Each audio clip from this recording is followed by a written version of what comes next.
Hello, welcome back to Teen Story Share. This week I'm going to be sharing from a really cool book called The Kiss of Deception by Mary E. Pearson. And if you like this book, you could potentially read 4 more books that take place in this world. These are the 2 books that are the rest of this series. And then she also wrote another series, which is only 2 books, that takes place in the same world and has some of the same characters. So, if you do end up liking this book, you could have a lot to look forward to. This book takes place in a really interesting world. Inside the book, you get a map of the world, and then throughout the story, you get excerpts from ancient documents from this world's past that throughout the story, they slowly shed light on what are the origins of this world and how does it relate to our world today. Okay, so I'm going to be reading to you from chapter 1 and chapter 3 because the chapters are told from the point of view of different characters. So I wanted to let you at least meet 2 of the main characters. And also in this book, about halfway through, there is a twist that you will not believe. It totally took me in and tricked me. So you have that to look forward to also. The Kiss of Deception by Mary E. Pearson. Journey's End, the promise, the hope. Tell me again, Alma, about the light. I search my memories, a dream, a story, a blurred remembrance. I was smaller than you, child. The line between truth and sustenance unravels, the need, the hope. My own grandmother telling stories to fill me, because there was nothing more. I look at this child, windlestraw, a full stomach not even visiting her dreams. Hopeful, waiting. I'd pull her thin arms, gather the feather of flesh into my lap. Once upon a time, my child, there was a princess, no bigger than you. The world was at her fingertips. She commanded, and the light obeyed. The sun, moon, and stars knelt and rose at her touch. Once upon a time. Gone. Now there is only this golden-eyed child in my arms. This is what matters, and the journey's end, the promise, the hope. Come, my child, it's time to go, before the scavengers come. The things that last, the things that remain, the things I dare not speak to her. I'll tell you more as we walk, about before, once upon a time. The Last Testaments of Gaudril. Chapter 1. Today was the day 1,000 dreams would die and a single dream would be born. The wind knew. It was the 1st of June, but cold gusts bit at the hilltop citadel as fiercely as deepest winter, shaking the windows with curses and winding through drafty halls with warning whispers. There was no escaping what was to come. For good or bad, the hours were closing in. I closed my eyes against the thought, knowing that soon the day would cleave in 2, forever creating the before and after of my life, and it would happen in one swift act that I could no more alter than the color of my eyes. I pushed away from the window, fogged with my own breath, and left the endless hills of Morrigan to their own worries. It was time for me to meet my day. The prescribed liturgies passed as they were ordained, the rituals and rites as each had been precisely laid out, all a testament to the greatness of Morrigan and the remnant from which it was born. I didn't protest. By this point, numbness had overtaken me. But then midday approached, and my heart galloped again as I faced the last of the steps that kept me from there. I lay, naked, face down, on a stone-hard table, my eyes focused on the floor beneath me while strangers scraped my back with dull knives. I remained perfectly still, even though I knew the knives brushing my skin were held with cautious hands. The bearers were well aware that their lives depended on their skill. Perfect stillness helped me hide the humiliation of my nakedness as strange hands touched me. Pauline sat nearby watching, probably with worried eyes. I couldn't see her, only the slate floor beneath me. My long dark hair tumbling down around my face in a swirling black tunnel that blocked the world out, except for the rhythmic rasp of the blades. The last knife reached lower, and I fought the instinct to pull away, but I finally flinched. A collective gasp spread through the room. "Be still," my Aunt Chloris admonished. I felt my mother's hand on my head gently caressing my hair. "A few more lines, Arabella, that's all." Even though this was offered as comfort, I bristled at the formal name my mother insisted on using, the hand-me-down name that had belonged to so many before me. I wished that at least on this last day in Morrigan she'd cast formality aside and use the one I favored, the pet name my brothers used, shortening one of my many names to its last 3 letters, Leah, a simple name that felt truer to who I was. The scraping ended. "It is finished," the first artisan declared.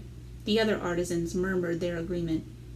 I heard the clatter of a tray being set on the table next to me, and whiffed the overpowering scent of rose oil. Feet shuffled around to form a circle, my aunts, mother, Pauline, others who'd been summoned to witness the task, and mumbled prayers were sung. I watched the black robe of the priest brushed past me, and his voice rose above the others as he drizzled the hot oil on my back. The artisans rubbed it in, their practiced fingers sealing in the countless traditions of the House of Morrigan, deepening the promises written upon my back, heralding the commitments of today and ensuring all their tomorrows. "They can hope," I thought bitterly, as my mind jumped out of turn, trying to keep order to the tasks still before me, the ones written only on my heart and not on a piece of paper. I barely heard the utterances of the priest, a droning chant that spoke to all of their needs and none of my own. I was only 17. Wasn't I entitled to my own dreams for the future?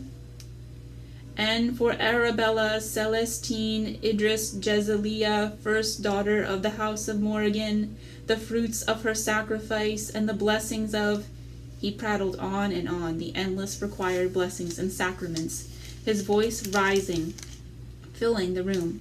And then, when I thought I could stand no more, his very words pinching off my airways, he stopped. And for a merciful sweet moment, silence rang in my ears. I breathed again, and then the final benediction was given. "For the kingdoms rose out of the ashes of men, and are built on the bones of the lost, and thereunto we shall return, if heaven wills." He lifted my chin with one hand, and with the thumb of his other hand he smudged my forehead with ashes. "So shall it be for this first daughter of the House of Morrigan," my mother finished, as was the tradition, and she wiped the ashes away with an oil-dipped cloth. I closed my eyes and lowered my head. First daughter, both blessing and curse, and, if the truth be known, a sham. My mother laid her hand on me again, her palm resting on my shoulder. My skin stung at her touch. Her comfort came too late. The priest offered one last prayer in my mother's native tongue, a prayer of safekeeping that, oddly, wasn't tradition, and then she drew her hand away. More oil was poured, and a low, haunting sing-song of prayers echoed through the cold stone chamber, the rose scent heavy on the air and in my lungs. I breathed deeply. In spite of myself, I relished this part, the hot oils and warm hands kneading compliance into knots that had been growing inside me for weeks. The velvet warmth soothed the sting of acid from the lemon mixed with dye, and the flowery fragrance momentarily swept me away to a hidden summer garden where no one could find me. If only it were that easy. Again, this step was declared finished, and the artisans stepped back from their handiwork. There was an audible gathering of breath as the final results on my back were viewed. I heard someone shuffle closer. "I dare say he won't be looking long upon her back with the rest of that view at his disposal." A twitter ran through the room. Aunt Burnett was never one to restrain her words, even with a priest in the room and protocol at stake. My father claimed I got my impulsive tongue from her, though today I'd been warned to control it. Pauline took my arm and helped me to rise. "Your Highness," she said, as she handed me a soft sheet to wrap around myself, sparing what little dignity I had left. We exchanged a quick knowing glance, which bolstered me, and then she guided me to the full-length mirror, giving me a small silver hand mirror that I might view the results too. I swept my long hair aside and let the sheet fall enough to expose my lower back. The others waited in silence for the response. I resisted drawing in a breath. I wouldn't give my mother that satisfaction, but I couldn't deny that my wedding kava was exquisite. It did indeed leave me in awe. The ugly crest of the kingdom of Dalbrek had been made startlingly beautiful, the snarling lion tamed on my back, the intricate designs gracefully hemming in his claws, the swirling vines of Morrigan weaving in and out with nimble elegance, spilling in a V down my back until the last delicate tendrils clung and swirled in the gentle hollow of my lower spine. The lion was honored, and yet cleverly subdued. My throat tightened, and my eyes stung. It was a kava I might have loved, might have been proud to wear. I swallowed, and imagined the prince when the vows were complete, and the wedding cloak lowered, gaping with awe. The lecherous toad. But I gave the artisans their due. It is perfection, I thank you, and I've no doubt the kingdom of Dalbrek will from this day forward hold the artisans of Morrigan in highest esteem. My mother smiled at my effort, knowing that these few words from me were hard won. And with that, everyone was ushered away, the remaining preparations to be shared only with my parents and Pauline, who would assist me. My mother brought the white silk underdress from the wardrobe, a mere wisp of fabric so thin and fluid it melted across her arms. To me it was a useless formality, for it covered very little, being as transparent and helpful as the endless layers of tradition. The gown came next, the back plunging into the same V, so as to frame the kava honoring the prince's kingdom and displaying his bride's new allegiance. My mother tightened the laces in the hidden structure of the dress, pulling it snug so the bodice appeared to effortlessly cling to my waist, even without fabric stretching across my back. It was an engineering feat as remarkable as the Great Bridge of Golgotha, maybe more so, and I wondered if the seamstresses had cast a bit of magic into the fabric and threads. It was better to think on these details than what the short hour would bring. My mother turned me ceremoniously to face the mirror. Despite my resentment, I was hypnotized. It was truly the most beautiful gown I had ever seen. Stunningly elegant, the dense cuirassé lace of local lace makers was the only adornment around the dipping neckline. Simplicity. The lace flowed in a V down the bodice to mirror the cut on the back of the dress. I looked like someone else in it, someone older and wiser, someone with a pure heart that held no secrets, someone not like me. I walked away without comment and stared out the window, my mother's soft sigh following on my heels. In the far distance I saw the lone red spire of Golgotha, its single crumbling ruin, all that once remained of the massive bridge that spanned the vast inlet. Soon it too would be gone, swallowed up like the rest of the great bridge. Even the mysterious engineering magic of the ancients couldn't defy the inevitable. Why should I try? My stomach lurched. I shifted my gaze closer to the bottom of the hill, where wagons lumbered on the road far below the citadel, heading toward the town square, perhaps laden with fruit or flowers or kegs of wine from the Morrigan vineyards. Fine carriages pulled by matching ribboned steeds dotted the lane as well. Maybe in one of those carriages my oldest brother, Walter, and his young bride, Greta, sat with fingers entwined on their way to my wedding, scarcely able to break their gazes from each other. And maybe my other brothers were already at the square, flashing their smiles at young girls who drew their fancy. I remembered seeing Regan, dreamy-eyed and whispering to the coachman's daughter just a few days ago in a dark hallway, and Bryn dallied with a new girl each week, unable to settle on just one. 3 older brothers I adored, all free to fall in love and marry anyone they chose. The girls free to choose as well. Everyone free, including Pauline, who had a beau who would return to her at month's end. "How did you do it, Mother?" I asked, still staring at the passing carriages below. "How did you travel all the way from Gastineau to marry a toad you didn't love?" "Your father is not a toad," my mother said sternly. I whirled to face her. "A king, maybe, but a toad nonetheless. Do you mean to tell me that when you married a stranger twice your age, you didn't think him a toad?" My mother's gray eyes rested calmly on me. No, I did not. It was my destiny and my duty. A weary sigh broke from my chest. "Because you were a first daughter." The subject of first daughter was one my mother always cleverly steered away from. Today, with only the 2 of us present and no other distractions, she couldn't turn away. I watched her stiffen, her chin rising in good royal form. "It's an honor, Arabella." "But I don't have the gift of first daughter. I'm not a Ciara. Dalbreck will soon discover I'm not the asset they suppose me to be. This wedding is a sham."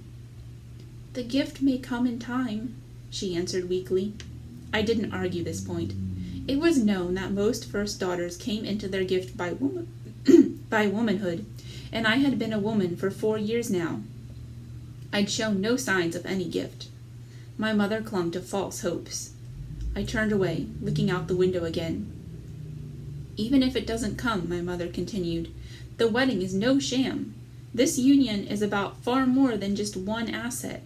The honor and privilege of a first daughter in a royal bloodline is a gift in itself. It carries history and tradition with it. That's all that matters." "Why first daughter? Can you be sure the gift isn't passed on to a son? Or a second daughter?" "It's happened, but not to be expected, and not tradition." "And is it tradition to lose your gift, too?" Those unsaid words hung razor-sharp between us, but even I couldn't wound my mother with them. My father hadn't consulted her on matters of state since early in their marriage, but I had heard the stories of before, when her gift was strong and what she said mattered. That is, if any of it was even true. I wasn't sure anymore. I had little patience for such gibberish. I liked my words and reasoning simple and straightforward, and I was so tired of hearing about tradition that I was certain if the word were spoken aloud one more time, my head would explode. My mother was from another time. I heard her approach, and felt her warm arms circle about me. My throat swelled. "My precious daughter," she whispered against my ear. "Whether the gift comes or doesn't come is of little matter. Don't worry yourself so. It's your wedding day." To a toad. I had caught a glimpse of the King of Dalbreck when he came to draw up the agreement, as if I were a horse given in trade to his son. The king was as decrepit and crooked as an old crone's arthritic toe, old enough to be my own father's father. Hunched and slow, he needed assistance up the steps to the grand hall. Even if the prince was a fraction of his age, he'd still be a withered, toothless fop. The thought of him touching me, much less— I shivered at the thought of bony hands caressing my cheek or shriveled, sour lips meeting mine. I kept my gaze fixed out the window, but saw nothing beyond the glass.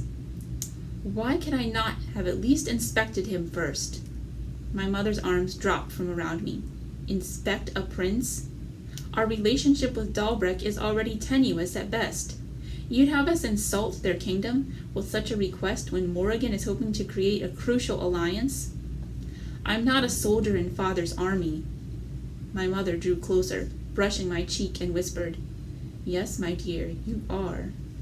A chill danced down my spine. She gave me a last squeeze and stepped back. "It's time. I'll go retrieve the wedding cloak from the vault," she said, and left. I crossed the room to my wardrobe and flung open the doors, sliding out the bottom drawer and lifting a green velvet pouch that held a slim, jeweled dagger. It had been a gift on my 16th birthday from my brothers, a gift I was never allowed to use, at least openly. But the back of my dressing chamber door bore the gouged marks of my secret practice. I snatched a few more belongings, wrapping them in a chemise, and tied it all with ribbon to secure it. Pauline returned from dressing herself, and I handed her the small bundle. "I'll take care of it," she said, a jumble of nerves at the last-minute preparations. She left the chamber just as my mother returned with the cloak. "Take care of what?" my mother asked. I gave her a few more things I want to take with me. "The belongings you need were sent off in trunks yesterday," she said, as she crossed the room toward my bed. "There were a few we forgot." She shook her head, reminding me there was precious little room in the carriage, and that the journey to Dalbreck was a long one.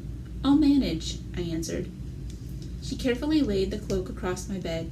It had been steamed and hung in the vault so no fold or wrinkle would tarnish its beauty. I ran my hand along the short velvet nap. The blue was as dark as midnight, and the rubies, tourmalines, and sapphires circling the edge were its stars. The jewels would prove useful. It was tradition that the cloak should be placed on the bride's shoulders by both her parents, and yet my mother had returned alone. "Where is—" I started to ask, but then I heard an army of footsteps echoing in the hallway. My heart sank lower than it already was. He wasn't coming alone, even for this. My father entered the chamber flanked by the Lord Vice-Regent on one side, the Chancellor and the Royal Scholar on the other, and various minions of his cabinet parading on their heels.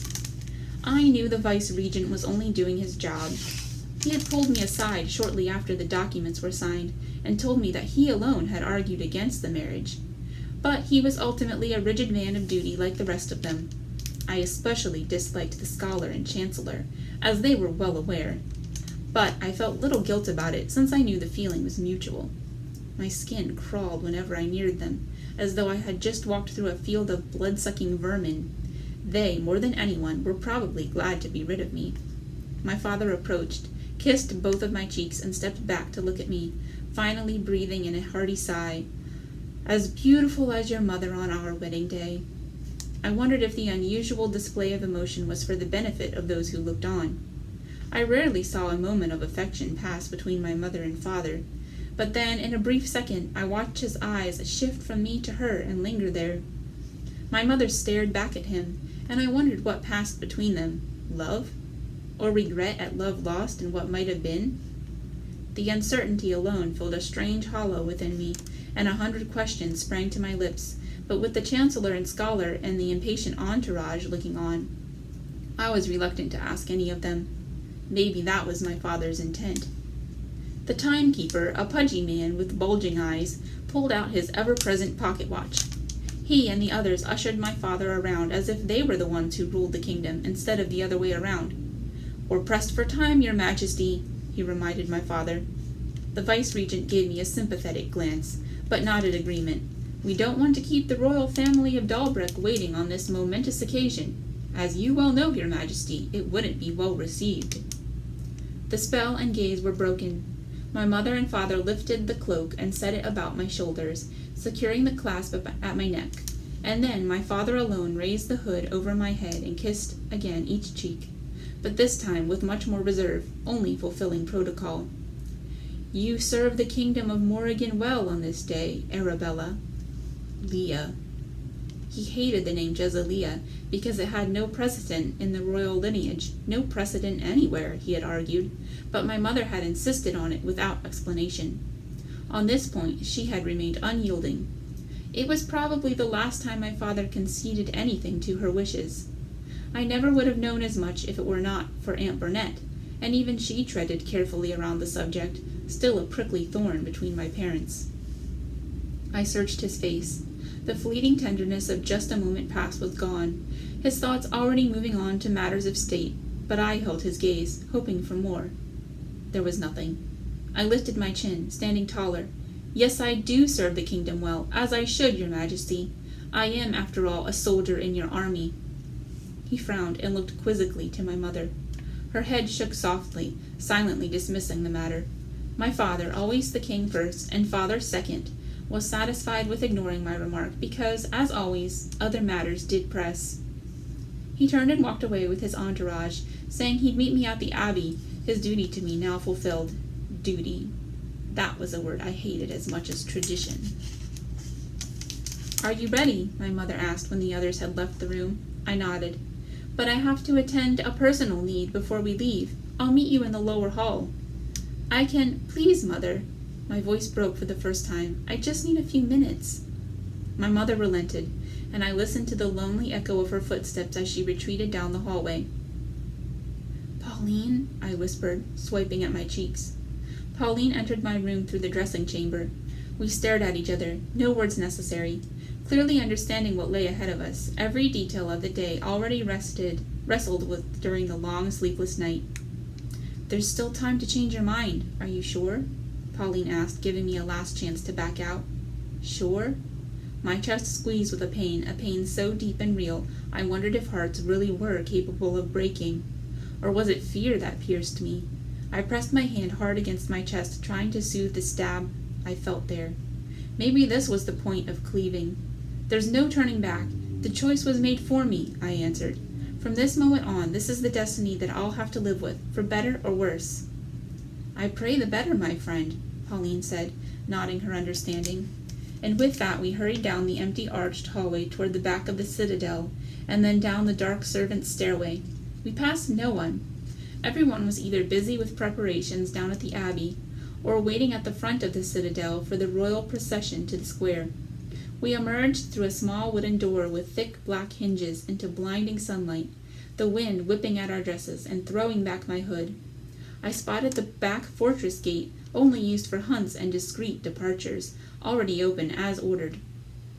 Pauline led me across a muddy paddock to the shady hidden wall of the carriage house, where a wide-eyed stable boy waited with 2 saddled horses.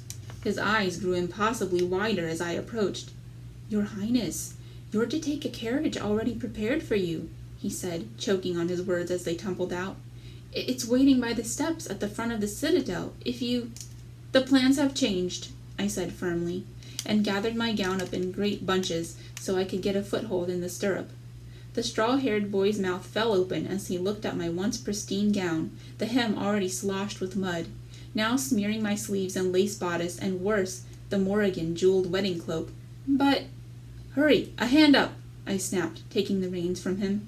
He obeyed, helping Pauline in similar fashion. "What shall I tell—" I didn't hear what else he said, the galloping hooves stampeding out all arguments, past and present.